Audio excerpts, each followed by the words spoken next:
కడపలో ప్రతిష్టాత్మకంగా జరుగుతున్న కడప మహానాడు వేదికపై పార్టీ ప్రసంగం జరుగుతున్న క్రమంలో విజయవాడ మాజీ ఎమ్మెల్యే జలీల్ ఖాన్ ఆకస్మికంగా కుప్పకూలారు. ఘటన చూసిన వెంటనే సీఎం చంద్రబాబు నాయుడు వేదిక మీదున్న నర్సరావుపేట ఎమ్మెల్యే డాక్టర్ చదలవాడ అరవింద్ బాబును ప్రథమ చికిత్స చేయాలని ఆదేశించడంతో స్పందించిన డాక్టర్ చదలవాడ ప్రాథమిక చికిత్స అందించి దగ్గరలో ఉన్న సన్ రైజ్ హాస్పిటల్కు తీసుకుని వెళ్లారు. వైద్య పరీక్షల అనంతరం వైద్యులు సకాలంలో తీసుకుని రావడం వలన జలీల్ ఖాన్ ఆరోగ్యానికి ఎటువంటి ప్రమాదం లేదని తెలిపారు. హాస్పిటల్లో జలీల్ ఖాన్ కు ఆరోగ్య పరిస్థితిని తెలుసుకుని ఎప్పటికప్పుడు సీఎం చంద్రబాబు నాయుడు మరియు కేంద్ర కార్యాలయానికి సమాచారం అందిస్తున్నారు.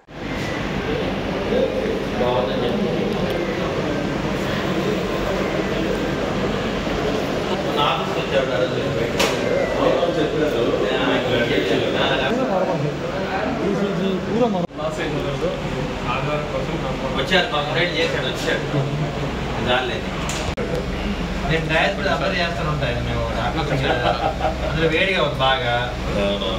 సారు ఇందాక డాక్టర్ పవన్ కుమార్ రెడ్డి అండి, మెడికల్ సూపరింటెండెంట్. పేరు చెప్పండి సార్.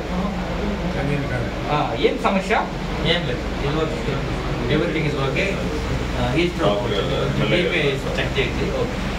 నాలుగు చూపించండి, నాలుగు చూపించండి, నాలుగు చూపించండి, నాలుగు చేయి చూడండి.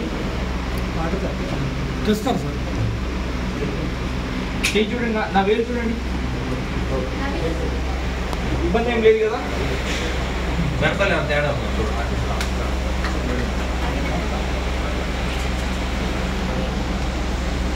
తీసుకొచ్చి